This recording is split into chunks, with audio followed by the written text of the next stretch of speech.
Hello friends, welcome to రుచి వంటిల్లు.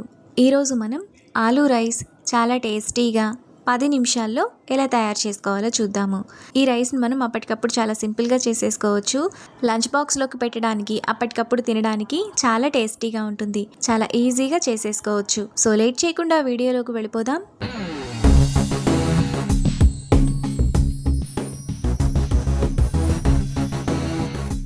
ముందుగా ఆలూ రైస్ చేసుకోవడానికి స్టవ్ మీద ప్యాన్ పెట్టుకొని అందులో 1 టేబుల్ స్పూన్ ఆయిల్ వేసుకోవాలి.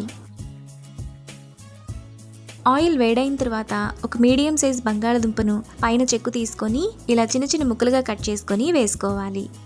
ఇప్పుడు ఆలూను మీడియం ఫ్లేమ్లో బాగా ఫ్రై చేసుకోవాలి. బంగాళదుంప వేగిన తర్వాత అందులో సన్నగా తరిగిన క్యారెట్ ఒకటి, సన్నగా తరిగిన క్యాప్సికమ్ ఒకటి వేసుకోవాలి.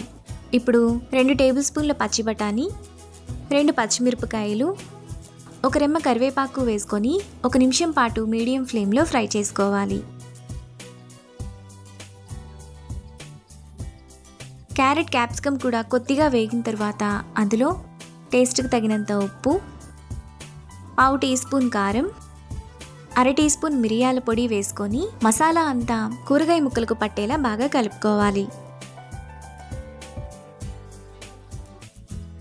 ఇలా కలుపుకున్న తర్వాత అందులో 200 గ్రాములు ఉడికించిన రైస్ను వేసుకోవాలి. ఈ రైస్లోకి నేను బాస్మతి రైస్ వాడుతున్నాను. మీరు కావాలనుకుంటే మనం రెగ్యులర్గా వండుకునే బియ్యంతో కూడా ఈ రైస్ని చేసుకోవచ్చు. ఇప్పుడు ఆలు క్యారెట్ అంతా కలిసేలా రైస్ని బాగా కలుపుకోవాలి. ఉప్పు కారం అంతా రైస్కు బాగా పట్టిన తర్వాత అందులో 1/2 టీ స్పూన్ చికెన్ మసాలా, కొద్దిగా కొత్తిమీర వేసుకొని 1/2 నిమిషం పాటు హై ఫ్లేమ్లో బాగా కలుపుకోవాలి.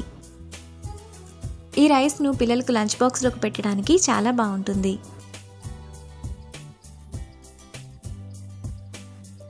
మనకు చాలా టేస్టీగా, చాలా సింపుల్గా ఆలూ రైస్ రెడీ అయిపోయింది. ఇప్పుడు ఈ రైస్ను ప్లేట్లోకి తీసుకొని వేడివేడిగా సర్వ్ చేసుకుంటే చాలా బాగుంటుంది. ఇంకా లంచ్ బాక్స్లోకి పెట్టడానికి కూడా బాగుంటుంది. అంతే, ఎంతో సింపుల్గా టేస్టీగా చేసుకునే ఆలూ రైస్ రెడీ. ఈ రెసిపీని మీరు కూడా ట్రై చేసి మీకు టేస్ట్ ఎలా కుదిరిందో నాకు కామెంట్స్లో షేర్ చేయండి.